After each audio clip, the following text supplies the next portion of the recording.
Hola a todos, ¿cómo va? Yo soy Adriano Luso, soy desarrollador de software y bueno, en esta ocasión voy a dar una pequeña introducción a las Qiskit Primitives, que son una herramienta para el desarrollo de software cuántico. Esta presentación se esquematiza dentro de una introducción general de las Qiskit Primitives. Después se da una introducción a sus dos herramientas principales, que es el estimador y el sampler o muestreador en español. Y finalmente se introduce un poco de cómo usar supresión y mitigación de ruido con las primitivas de Qiskit. Para empezar con la introducción, hay que entender que el progreso en la computación cuántica, así como sucedió con la computación clásica, va exigiendo a lo largo de estos años mayores niveles de abstracción, ir alejándose cada vez más de un contacto directo con el hardware y empezar a manipular estructuras de ingeniería y abstracciones y modelos de ingeniería que permitan un control más sencillo y más enfocado al problema de negocio que al manejo de hardware, a los conocimientos físicos de la computación cuántica y a ese tipo de eh, parámetros y configuraciones de bajo nivel que pueden ser engorrosos y complicados para un público general. En base a esto surge, motivada por Qiskit, la definición de una primitiva de Qiskit, que es una instrucción para cómputo cuántico que es del menor tamaño posible. ¿Qué quiere decir eso? Que en base a primitivas cuánticas se pueden ir creando aplicaciones cuánticas de un mayor tamaño y un mayor grado de escalabilidad. Hay que entender que el concepto de menor tamaño posible está ligado a la capa de abstracción sobre la que se esté desarrollando actualmente estas primitivas. Porque, por ejemplo, a un nivel de abstracción súper bajo tenemos el Quantum Assembler, pero si vamos un nivel de abstracción arriba tenemos las librerías para programar los circuitos con puerta por compuerta, tales como Qiskit. Y ahora en un nivel de abstracción aún mayor, más orientado a la creación de aplicaciones cuánticas, tenemos estas primitivas que te abstraen un poco de la creación como tal del circuito con puerta y a su vez también del lenguaje QASM que ya expliqué. Principalmente Qiskit define que hay dos tipos de tareas comunes que buscan los usuarios a la hora de usar computación cuántica, las cuales son realizar un muestreo de un estado cuántico, el típico muestreo de n shots sobre, o no sé, 1000 shots sobre un circuito cuántico, y después el cálculo del valor esperado del estado cuántico que se está trabajando. En base a estas dos tareas principales que Qiskit encuentra, se definen por lo tanto, los samplers, muestreadores y el otro tipo que era se me fue el nombre, el estimator, claro. Tenés el sampler y el estimator. Como ya dijimos, la estructura tenemos un sampler y un estimator como dos clases abstractas generales que define Qiskit en su librería, sobre la cual podemos usar estas dos clases para crear nuestros propios estimadores o samplers o para utilizar ya las implementaciones que trae Qiskit por defecto de estas herramientas. En el caso de querer usar el servicio de Qiskit Runtime, si tiene estas dos clases, Estimator versión 2 y Sampler versión 2. Para una versión local de Qiskit en el módulo de Quantum Info se tiene State Vector Estimator y State Vector Sampler.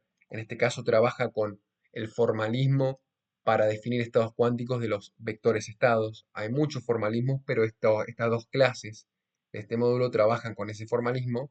Y luego para un uso general y el que más se va a usar durante la documentación de Qiskit Primitives son el Backend Estimator V2 y el Backend Sampler V2, ya que estos son los que se pueden usar de manera local sin acceder al servicio pago de Qiskit Runtime y permite usarlo con otro tipo de formalismos, además del de State Vector.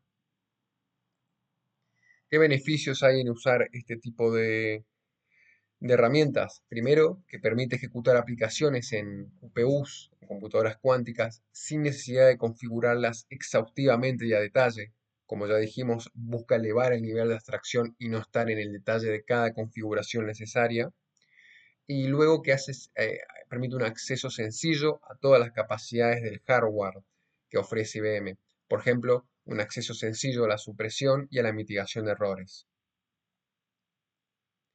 Empecemos ahora a hablar de esta primera herramienta que es el estimator, el estimador.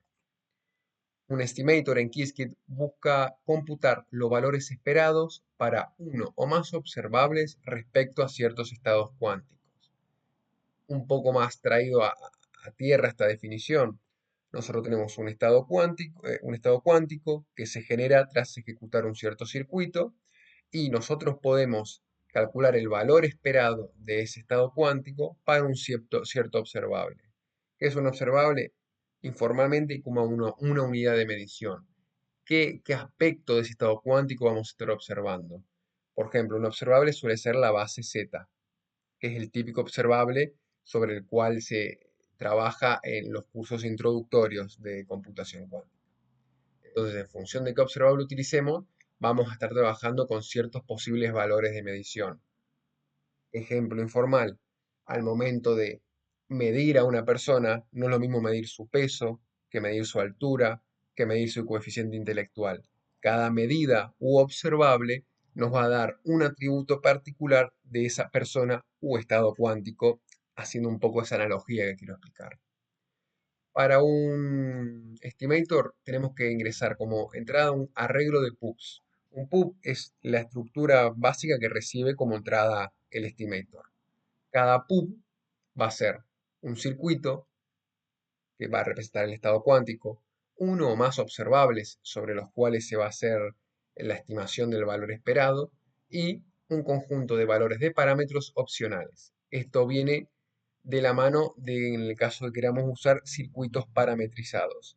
No vamos a entrar en detalle en este tipo de circuitos, pero es una clasificación de circuitos muy popular hoy en día que se usa mucho para optimización combinatoria y para machine learning.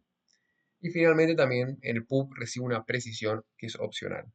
Un ejemplo de uso, tenemos el estimator y lo ejecutamos o raneamos con un arreglo de dos pubs. Circuito 1, el observable 1, y vemos que tiene un conjunto de parámetros. Esto indica que el circuito es un circuito variacional o parametrizado. Y acá tenemos otro pub diferente. Vamos a ver un código de ejemplo paso a paso para entender por encima qué está haciendo esto. Primero, un conjunto de imports que son los necesarios. Definimos la cantidad de qubits sobre la que vamos a trabajar e importamos el servicio de Qiskit Runtime. En este caso, este ejemplo se usa el servicio de pago de Qiskit Runtime, que es para efectivamente usar las computadoras, las QPU de IBM y una variedad de servicios extra que ofrece. Esto es pago, pero bueno, sirve para el ejemplo. Se accede al servicio, se elige una QPU en particular que nos interese, que respete esta cantidad de qubits que pedimos y se la guarda. Luego viene la etapa de crear el circuito y el observable.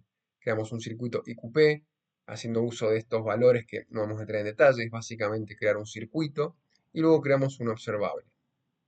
Al haber hecho eso, lo que tenemos que hacer es transpilar el circuito para que el mismo esté compuesto por compuertas que pertenezcan a la ISA de la QPU que vamos a ejecutar. La ISA es el set de instrucciones nativo que tiene una QPU. La cantidad existente a nivel teórico de compuertas en computación cuántica son muchas. Ahora, por lo general, una QPU implementa 3, 4, 5, 6 capas, compuertas cuánticas, solo 6, pero con esas 6, combinándolas, obtenés toda la otra gama existente. Entonces, la idea es agarrar este circuito, transpilarlo con este transpilador PM, y obtener el mismo circuito pero con las compuertas del set nativo del backend. Fíjense que se crea el transpilador para esta backend, este QPU en particular, y se hace la transpilación. Finalmente, se debe aplicar el observable, se va a adaptar el observable a este circuito que ya fue previamente transpilado. Una vez que tenemos el circuito y el observable adecuado a las instrucciones ISA de la QPU, podemos crear el estimador para esta QPU y ejecutarlo para el circuito y para el observable.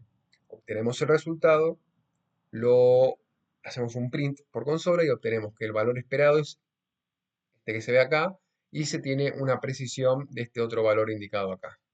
Sin entrar en detalle en este valor, lo que más importa es que el expectation value sea el resultado final e importante de lo que estamos buscando.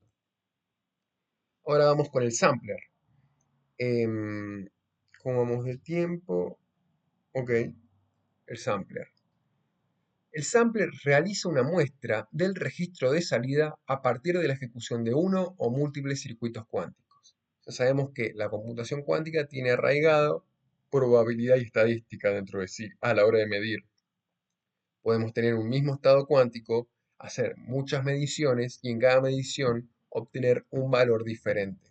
Bueno, esto básicamente es una muestra estadística de 1000, 2000, n mediciones a gusto del usuario.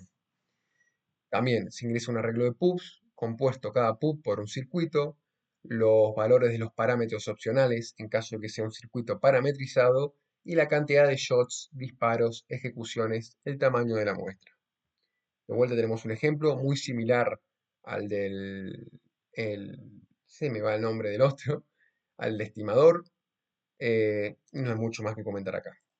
De vuelta un ejemplo, lo mismo, importar, exigir el servicio de Qiskit Runtime y elegir un QPU, crear el circuito. Acá no creamos un observable. Transpilamos el circuito, creamos un sampler y ejecutamos el sampler con este circuito. Finalmente obtenemos el resultado y vamos a ver que en la muestra nos dice que hubo 103 mediciones para la cadena 0101, 19 mediciones para la cadena 1111 y así con cada bitstring o cadena de bits restante. Una función muy importante de los Qiskit Primitives es que trae incorporado con un acceso sencillo la supresión y mitigación de ruido. ¿Qué es estos conceptos? Lo vamos a detallar muy por encima porque es un área nueva que recomiendo estudiar. Con nueva me refiero que es diferente a Qiskit Primitives, tiene su propio área de estudio. Pero básicamente, al hablar de mitigación de ruidos, decimos que, primero importante, por si es que no lo sabían, hoy en día la computación cuántica tiene errores. Si vos ejecutás algo en una computadora cuántica, va a fallar por algún lado o por otro. A mayor cantidad de fallos, peor va a ser el resultado final. Hay que buscar la forma de mitigar o suprimir este ruido para tratar de hacer uso en entornos reales de estas computadoras y que no sea una mera máquina que genere ruiderío sobre el cómputo a hacer. Entonces, para mitigar los errores, con mitigación de ruido, lo que se busca es mitigar estos errores en base a modelar el ruido del dispositivo en tiempo de ejecución. Es decir, se deja ejecutar el ruido que suceda como tiene que suceder y se busca modelar y tratar de entender exactamente cómo sucede ese ruido, porque si entendemos cómo sucede, después podemos ver cómo mitigarlo, corregirlo, no es corregirlo el término, es mitigarlo posterior a la ejecución del circuito. Las primitivas de Qiskit implementan varias técnicas de mitigación, TREX y PEC son algunas. La que yo voy a explicar rápido acá es extrapolación de ruido cero, Zero Noise Extrapolation, ZNI. Lo que hace es mitigar un valor esperado ruidoso haciendo uso de una amplificación de ruido como primer paso y una posterior extrapolación. Amplificación de ruido, ¿qué es lo que hace? Agarra el circuito cuántico, genera un conjunto de compuertas extra, de forma que el circuito cuántico genere el mismo estado cuántico que el original, que el circuito original, pero como ahora el circuito es más profundo, tiene más compuertas, se está agregando mayor probabilidad de ruido extra. Es decir, el estado cuántico es el mismo, pero el ruido involucrado es mayor y mayor y mayor. Haciendo esa amplificación de ruido n veces, podemos armar una línea, en este caso es una recta, una función, que nos indique, para una amplificación de ruido de C1 tuvimos este valor esperado, para un valor de C2 este. Podemos hacer una extrapolación estadística y tratar de extrapolar, intuir que para un circuito cuántico sin ruido el valor esperado va a ser este E estrella. Así funciona muy por encima esta técnica. ¿Cómo se puede activar técnicas de mitigación de ruido? Hay formas de activar cada técnica de manera personalizada y autoconfigurable, pero si no queremos entrar en esos detalles, podemos utilizar el parámetro de nivel de resiliencia, resilience level, de tres niveles.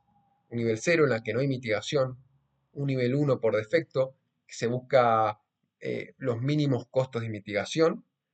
Para esto se hace mitigación de errores asociados a a los readout errors, que son dos errores, que es un tipo de error muy conocido. Es el relacionado al momento de leer, de medir el estado cuántico. Se usa esta técnica de acá, que es TREX. Y en el caso de usar un nivel de resiliencia 2 se usan muchas más técnicas, sean las de nivel 1 y se le suma Zero No Extrapolation y Gate Whirling. ¿Qué pasa? Estas técnicas de mitigación involucran cómputo clásico. A mayor cantidad de técnicas de mitigación usemos en paralelo, mayor tiempo de ejecución estamos involucrando en todo el workflow de cómputo. Más tiempo va a tardar y cuando algo ya tarda mucho tiempo se vuelve inviable en una aplicación real. Hay que buscar un punto medio entre lograr mitigar correctamente el ruido y no tardar más tiempo del deseado en todo este proceso. La supresión, por otro lado, habla de usar el conocimiento que se tiene sobre los efectos indeseables en el cómputo, es decir, sobre estos ruidos que sabemos que van a aparecer en ciertos contextos, y así introducir comportamiento que se anticipe a esos efectos indeseados y logre evitar el potencial impacto negativo. En este caso, a diferencia de la mitigación, estamos tratando de evitar que suceda el ruido antes de que realmente pase, en base a saber cómo se comporta el ruido y tratar de tomar medidas de precaución al mismo. Técnicas que hay de supresión, dynamical decoupling, y en este caso Pauli Twirling, que explico muy detalladamente, busca convertir ciertos canales de ruido arbitrarios, que suceden porque suceden, en otros canales de ruido con una estructura específica que nosotros, como usuario, deseamos. Porque esa estructura específica logra tener una cantidad de errores menor a la que tendrían estos otros canales de ruido con una estructura arbitraria, aleatoria, que sucede porque sí. Estamos suprimiendo el ruido en base. El canal de ruido existe, pero lo transformamos de un canal de ruido A uno B, logrando que este canal de ruido B genere menos errores. La configuración, al igual que la mitigación de ruido, es de manera individual para cada técnica disponible en Qiskit Primitives. Esto fue todo, espero que les haya interesado la charla, hay mucho más por ver, tienen la documentación de Qiskit, es muy amena de leer y sobre todo lo que más se destaca es cómo trata de evitar introducir en gran medida conceptos muy de bajo nivel como la física, de forma que no solo físicos, sino también científicos de la computación y desarrolladores de software puedan empezar a hacer uso de esta herramienta. Muchas gracias por escuchar, les dejo mis redes de contacto y bueno, cualquier pregunta me pueden escribir por ahí.